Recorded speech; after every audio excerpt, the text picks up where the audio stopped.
Good Tuesday morning. Glad that you are joining us here on 13 Sunrise. I hope that our morning goes as smooth as this song. I like that. Yeah. Just ease on into Tuesday, although when you open that door this morning, you might let out a scream because it is cold. As expected, it's a frigid January morning. Yeah, I thought yesterday I could try and get gas without my jacket, and I went to the first pump, it didn't work.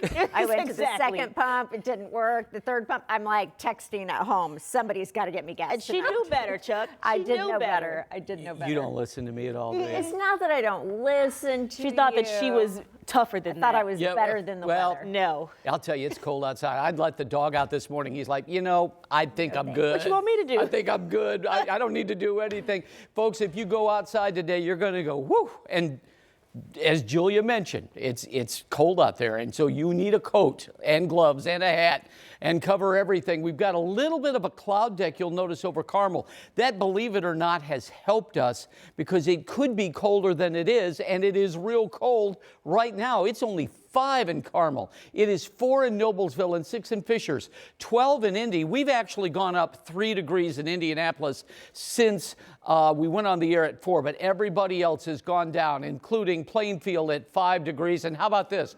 Rushville, you're now at 1 below 0 there with a wind chill of 14 below. The wind chill in Carmel is 7 below, and the wind chill in Noblesville is 8 below 0. That is all significant, because that means you can get frostbite. And seriously, kids, when you're headed out to school this morning, make sure you cover everything because you don't want frostbite. You could get that in about 15 or 20 minutes time on a day like today. Also around the area this morning, we're watching this very light snow. A lot of this not hitting the ground yet, but the moisture is above our heads, and some of this now is starting to hit the ground near Lafayette. In fact, I'm switching to our local radar. This is moving towards Dayton and Camden, Round Grove and Oxford and Fowler there in the northwest part of our viewing area. Up to an inch of snow in those areas later today, flurries to a half an inch here with a high of 19. So again, hat, gloves, coat, you know the routine.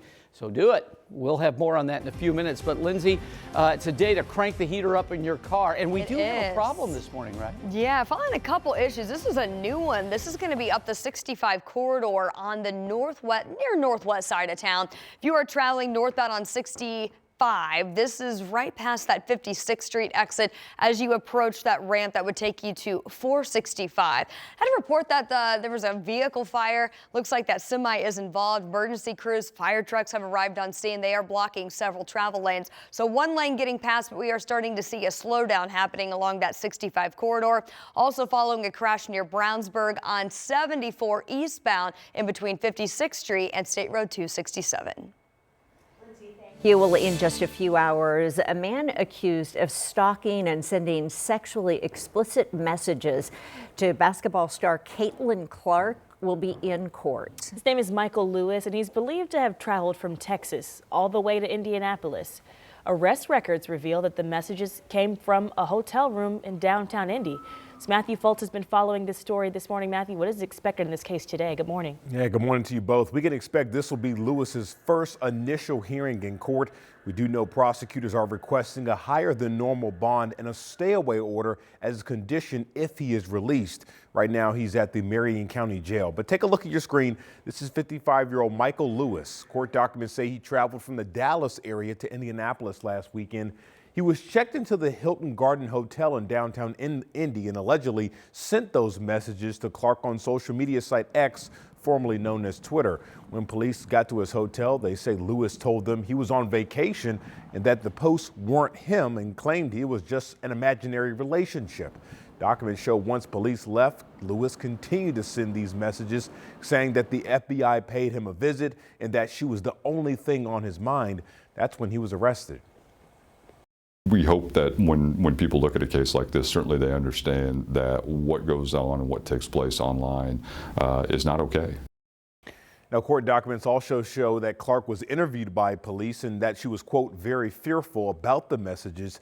She had to change where and when she went places in public just for her safety. So you can only imagine, how scary that must have been for her, ladies. But Lewis is due in court this morning at 9 o'clock. And of course, we will be in that courtroom bringing you the latest coming up at noon.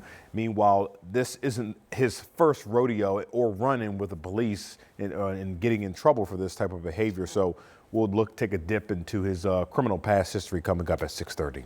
All right. Thank you, Matthew. Well, now to an update on breaking news that we shared with you yesterday here on 13 Sunrise. A woman is dead and a man is in the hospital after what police describe as a domestic-related shooting. Well, we have learned that the victim's ex-husband says that he just talked to her hours before she was shot and killed.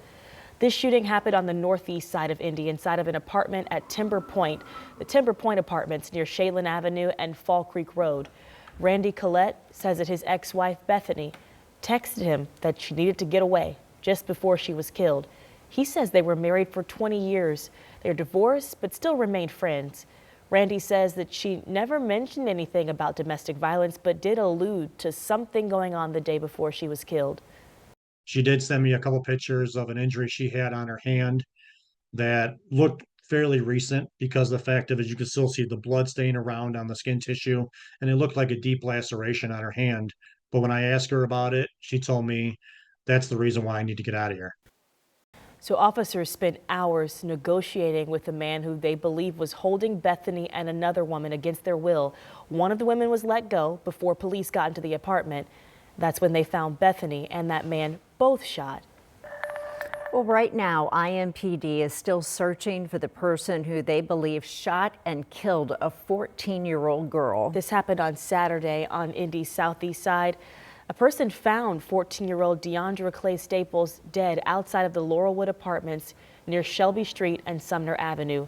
Her aunt tells us that her family saw her last Friday night when she left her home with a group of children. Her family now says that they want the person who did this to come forward.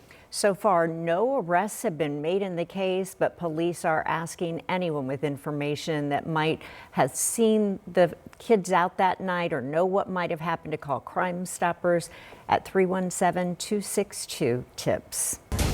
In just a few hours, Shamar Duncan will be back in court. Right now, he is on trial in the murder of Dutch soldier Simi Patissima. The trial doesn't hinge on the shooting itself. Rather, the jury will decide if Duncan is guilty of murder or something less. The shooting happened in August of 2022 while the soldiers were in Indianapolis for training. A group of soldiers were walking to their hotel from a bar when they got into an argument with Duncan and his two brothers. A couple of minutes later, Duncan drove by in a truck, according to police, and allegedly shot into the crowd and to the soldiers outside of the hotel. The defense argues he acted in blind rage and not with intent to kill. We'll be back in court today.